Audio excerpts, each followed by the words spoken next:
So, you've watched Masters of the Universe Revelation, and you need to talk about it. Well, let's talk about it, because wow, right? I mean, recently on this week's Movie Math, I was talking about LeBron James's tweet calling critics of Space Jam 2 haters. And one of you commented that fans should be allowed to not like something and not be called a hater. And I would agree with that. I think what makes someone a hater is harassing and personally attacking creators because they're upset with what happened. That's not cool. But in an effort to get that behavior to stop, some creators have decided to try and spin it that if you don't like what they did, then you are standing in the way of progress and are too close-minded.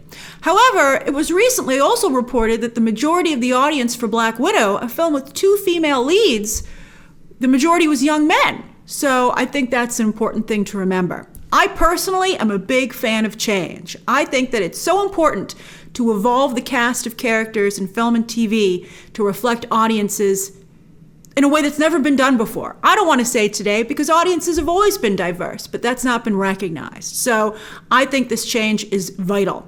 But you have to do it well, and you have to do it in a way that doesn't give a giant middle finger to the original fans. You want to be inclusive. I think that some people are so upset, understandably, that they kind of want to, an eye for an eye and make and be like, how do you like it? And what does an eye for an eye get? The whole world blind. I think, I want everyone to feel welcome. I think that's really important. Kevin Smith has said, though, that he felt that in the original Masters of the Universe, there was no danger since nobody ever died.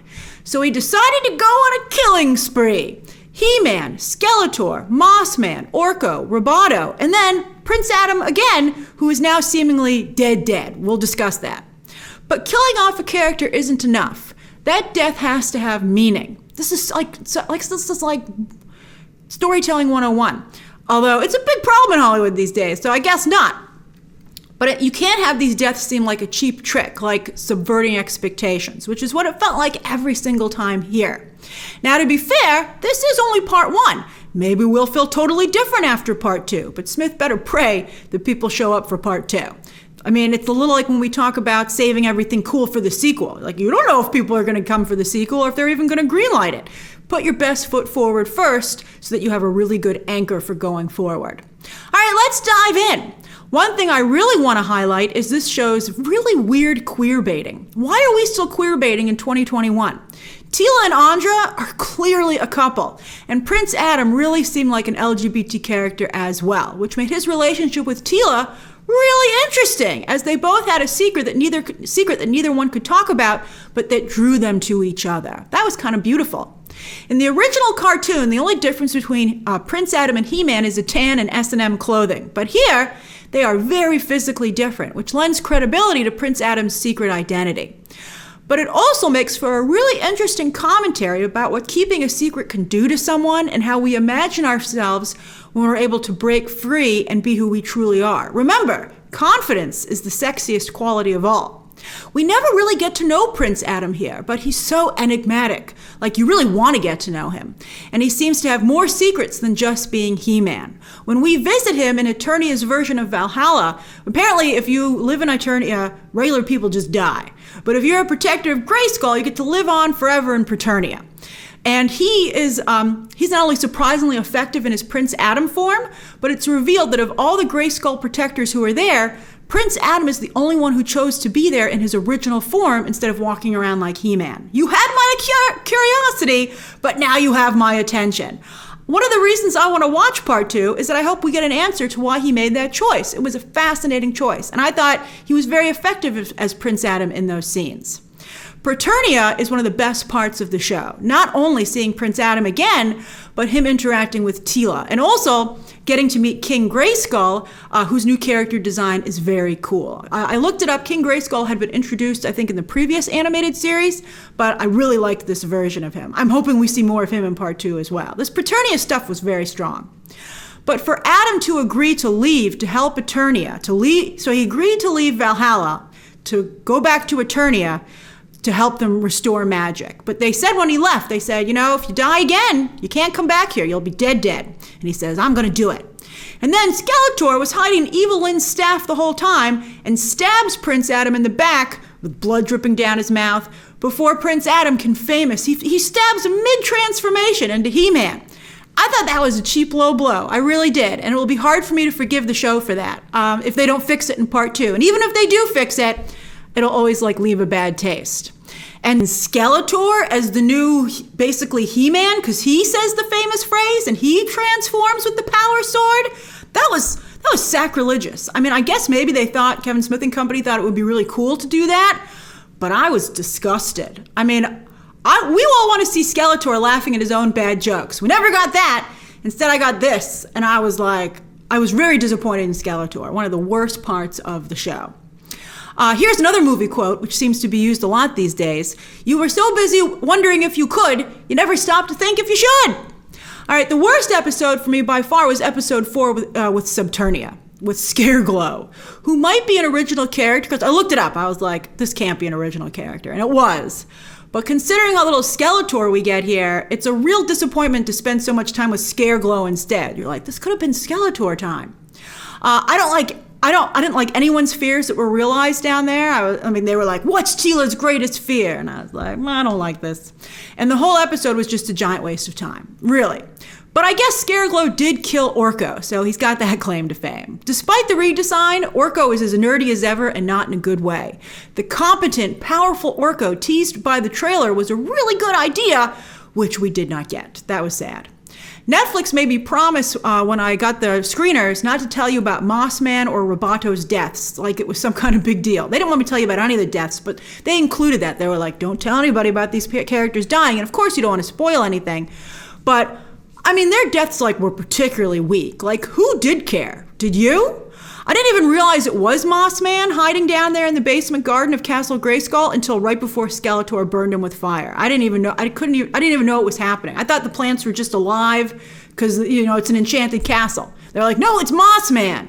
And then Skeletor burned him alive, which made me think Mossman would have been killed a long time ago if it was that easy.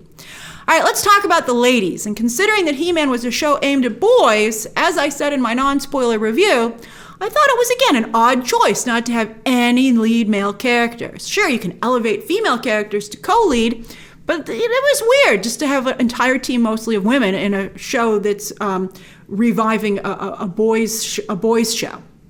For a moment, it looked like Man-at-Arms was going to join the team, which was really cool. I was like, oh, problem solved. But then, of course, they came up with the reason why he couldn't join them. I was like, so close.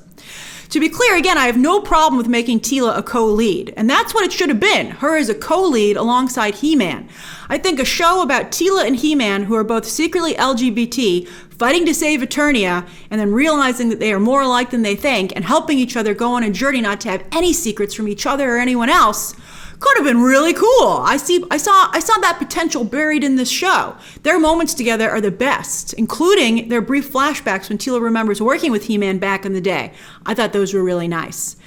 See, again, change is great if you do it right and with meaning. Speaking of their relationship, I could not understand why Teela was so upset when she found out that Prince Adam was actually He-Man after he was killed.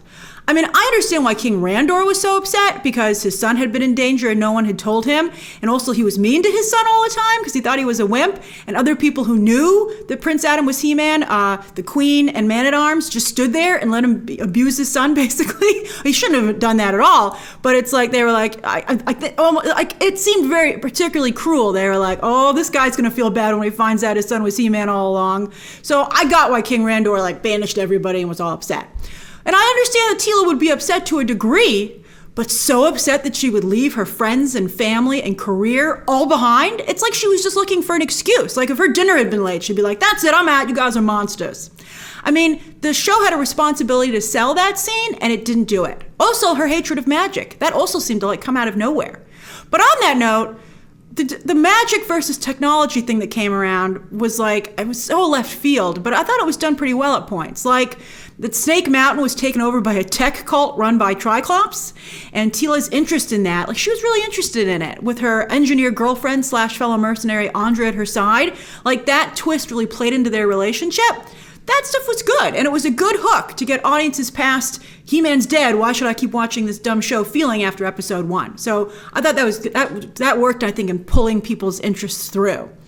And I also really liked Teela and Andra's relationship. As I said in my non-spoiler review, it reminded me a lot of Korosami. It felt very natural, and I just thought it was really well established. It was cool to see that kind of representation.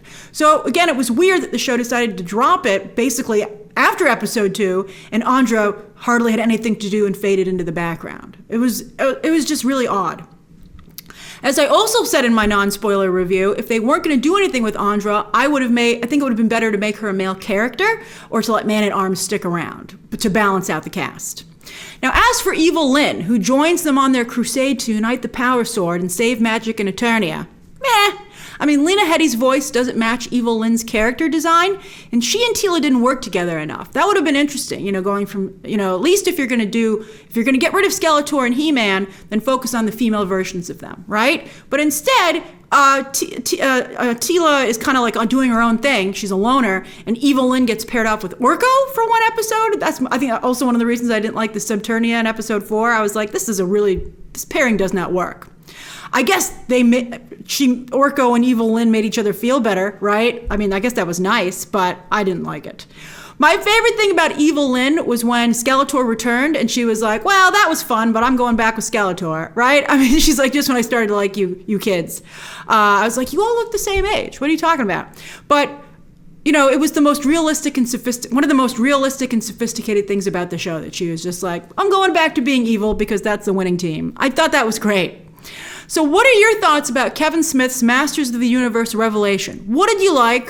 What did you not like? And then also, if you had been in the writer's room, what would you have suggested? Don't say not to do any of this. Try to be constructive, right? Imagine that you're giving notes on this. It's just an interesting exercise, particularly if you're interested in writing. So, and also, of course, the biggest question of all, will you tune in for part 2? And be honest with yourself if you'll tune in. All right, so share your thoughts down below, subscribe today, and of course, as always, you can check out some more videos right now.